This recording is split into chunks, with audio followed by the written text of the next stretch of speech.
पहाड़ों में एक समय घरों की ऐसी बसावट हुआ करती थी जहां बिना घर से बाहर निकले एक घर से दूसरे घर तक आसानी से पहुंचा जा सकता था।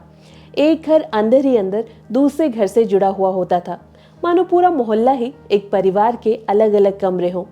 एक घर में चूल्हा नहीं जलता तो दसों घरों से रोटियां आ जाया करती। कुछ पकवान बनते तो भले ही थोड़ा ही सही, लेकिन हर घरों में बांटा जाया करता था। घर का छोटा सा आंगन किसी समय बुजुर्गों के ठहाकों का गवाह हुआ करता था। यहाँ पर किसी जमाने में सामाजिक एकता का परिचय दिया जाता था। यहाँ पर कभी दुख की घड़ी आने पर सारे लोग सोया नहीं करते थे और कभी एक बच्चे की किलकिलाहट से दसों घरों में रौनक आ जाया करती। सभी घरों के लोग जब अपने आंगन में आते तो इतनी चहल पहल होती कि मानो कोई त्योहार हो रहा हो। जी हाँ, अब तक तो आप समझ ही गए होंगे कि हम किस परंपरागत धरोहर की बात कर रहे हैं, पहाड़ की वही अनोखी बाखली। लेकिन आज पहाड़ की खूबसूरत धरोहर बाखली मिट्टी और पत्थर से बने घर बड़े बड़े कंक्रीट के घरों के बीच कहीं खोसी गई है। तेर पहाड़ मेर पहाड़ के इस एपिसोड में आज हम बताएंगे कैसे एक समय ये बाखलियां पहाड़ की एकता का प्रतीक मानी जाती थी। आखिर क्या है इनका इतिहास और कैसे इनका निर्माण किया जाता था। इसके साथ ही जानेंगे इस परंपरागत धरोहर को जीवित रखने के लिए आज क्या प्रयास किए जा रहे हैं।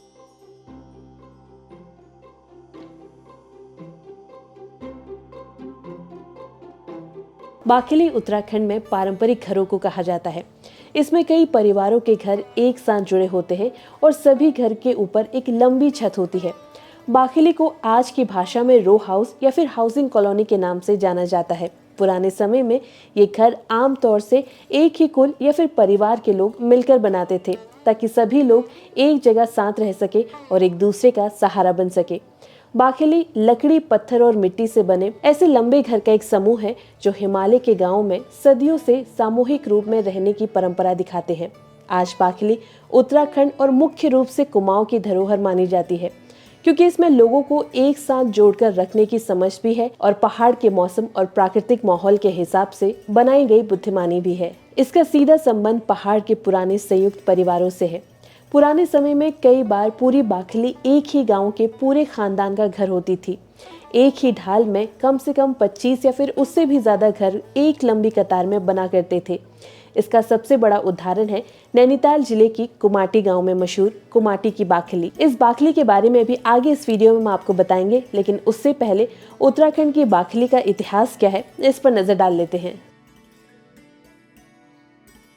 माना जाता है कि जब उत्तराखंड में कतियूर और चंद राजाओं का शासन था, उस समय यहाँ के राजा महाराजाओं ने इस तरीके के घर बनाने की अनोखी शैली बाखली की शुरुआत की थी। यहाँ पर दुपरा शैली में बाखली बनाई जाती थी। उस वक्त दुपरा शैली यानी कि 2 मंजिलों में ज्यादातर ठेकेदार या फिर गणपतियों के किले बनाए जाते थे।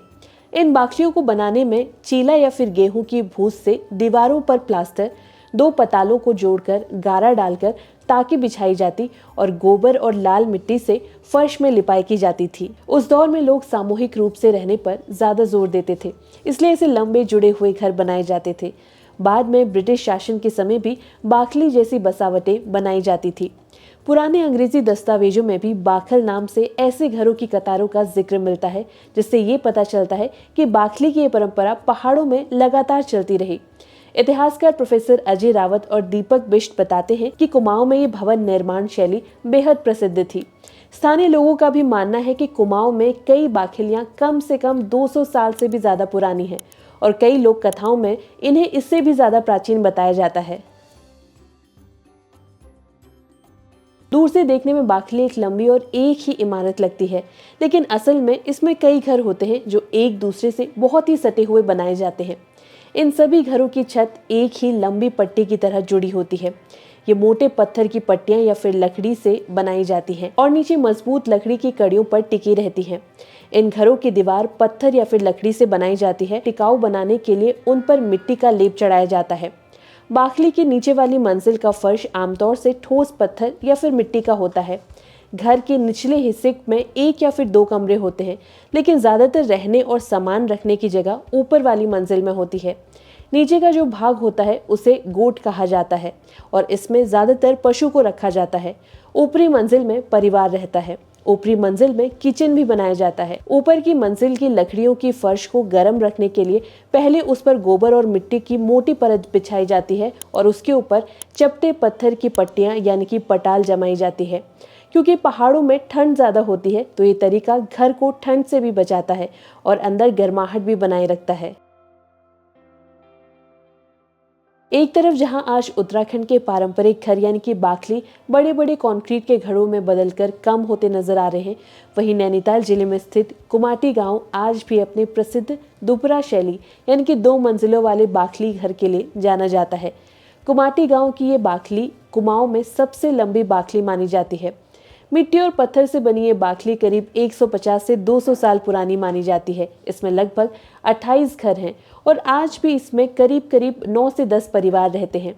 इन घरों में अलग अलग प्रकार की लकड़ियों का इस्तेमाल किया गया है, जिससे आज भी इन घरों को मजबूती मिलती है। कुमाटी की बाखली आज भी पारिवारिक एकजुटता, सहयोग और सामुदायिक जीवन का प्रतीक बनकर खड़ी है। पिछले कुछ सालों से ये कुमाटी की बाखली सोशल मीडिया में भी काफी चर्चा में रही है और अब प्रशासन इसे पर्यटन से जोड़कर एक नई पहचान देने की तैयारी में लगा हुआ है। बाखली को सुरक्षित रखते हुए स्थानीय लोगों की सहमति के साथ कुमाटी को स्टेट ऑफ आर्ट गांव बनाया जाएगा ताकि युवाओं को यहाँ पर रोजगार मिल सके। लेकिन यहाँ पर एक बड़ा सवाल खड़ा होता है कि क्या इस तरीके का विकास हमारी इस पुरानी धरोहर के लिए सही रहेगा? क्या आधुनिक पर्यटन के आने से इसकी शांति, इसकी मौलिकता और इसके सैकड़ों साल पुरानी बनावट पर कोई असर पड़ेगा?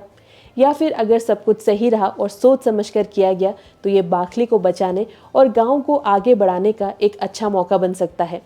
असली जरूरत यही है कि विकास भी हो और इसके साथ साथ धरोहर की आत्मा भी सुरक्षित रहे। उत्तराखंड सरकार भी यहाँ की इस धरोहर और इसके साथ ही इस तरीके के परंपरागत घरों को बचाए रखने के लिए अपनी तरफ से प्रयास कर रही है। अब क्या है वो कोशिश, उस पर हम आगे जाएंगे, लेकिन उससे पहले जानते हैं कि बाखली शैली में बने ये घर किस तरीके से पर्यावरण को बचाए रखते हैं।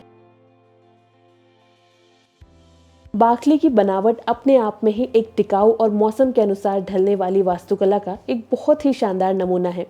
इसमें शामिल होने वाली हर चीज आसपास के गांव और जंगलों से ली जाती है, जैसे पहाड़ की ढलानों से निकालकर पत्थर, पास के जंगलों से देवदार या फिर चीड़ की लकड़ी और गांव की मिट्टी और गोबर। इसका मतलब यह है कि इसमें किसी भी तरीके का फैक्ट्री या फिर आधुनिक निर्माण सामग्री का इस्तेमाल ही नहीं होता, या फिर यूं कहें कि इसकी जरूरत ही नहीं पड़ती, जिससे पर्यावरण पर कोई भी नकारात्मक असर नहीं पड़ता। रखरखाव भी बेहद आसान है और स्थानीय तरीके से होता है। गांव वाले ही छत की पत्थर पर पटाल बनाते हैं, दीवारों को नया करने के लिए उस पर लेप चढ़ाते हैं और लकड़ी के ढांचों को समय समय पर मजबूत करते हैं। इस तरीके से बाखली न केवल लंबे समय तक टिकाऊ रहती है, बल्कि इसको बनाए रखने के लिए बहुत ही कम संसाधनों की जरूरत पड़ती है। और इस तरह बाखली की वास्तुकला न केवल पर्यावरण के अनुकूल होती है, बल्कि परंपरागत कौशल और स्थानीय ज्ञान को संरक्षित भी रखती है, जो कि हिमालय जीवन शैली में सदियों से चली आ रही है। और इसी के चलते एमडीडी के वाइस चेयरमैन बंसीधर तिवारी ने बताया कि नई हाउसिंग पॉलिसी में बाखली शैली पर घर बनाने पर लोगों को 4 लाख तक की सब्सिडी दी जाती है। उन्होंने कहा कि उत्तराखंड के लोग प्रगति और पर्यावरण के करीब रहते हैं और यही उनके लिए राज्य को सतत विकास और लक्ष्यों को हासिल करने में मददगार साबित होता है। इसके अलावा उन्होंने ये भी बताया कि सरकार पहाड़ी क्षेत्रों के गांव में पुराने कोटी बनाल शैली से बने घरों के निर्माण के लिए लोगों को प्रोत्साहित कर रही है। इसमें लकड़ी के ब्लॉक्स का इस्तेमाल होता है। एक्सपर्ट्स की सलाह है कि पहाड़ी इलाकों में कंक्रीट का इस्तेमाल बिल्कुल नहीं होना चाहिए। हमें ये समझने की ज़रूरत है कि हिमालय के लिए कंक्रीट दीमक से कम नहीं है और आज नहीं तो कल ये हिमालय को खोखला ज़रूर कर देगा। हमें ज़रूरत है ये जानने की कि पहाड़ में कंक्रीट का इस्तेमाल तो कम ही करना चाहिए। इसके साथ ही जो पुराने घर बचे हैं उनको संरक्षित करना भी ज़रूरी है।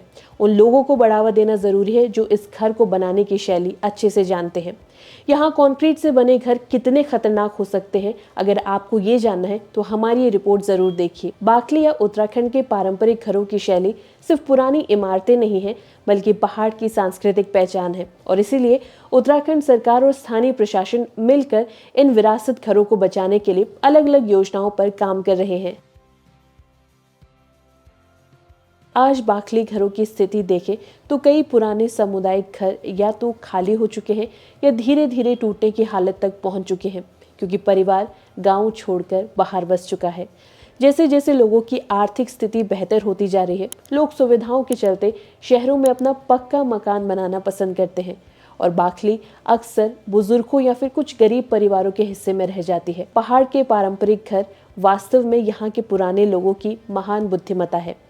पत्थर और लकड़ी से बने इन घरों में कला और प्रकृति दोनों का ही बहुत ही सुंदर मेल दिखाई देता है। यहाँ पर हर पारंपरिक घर अपने अंदर कई कहानियों को समेटे हुए है।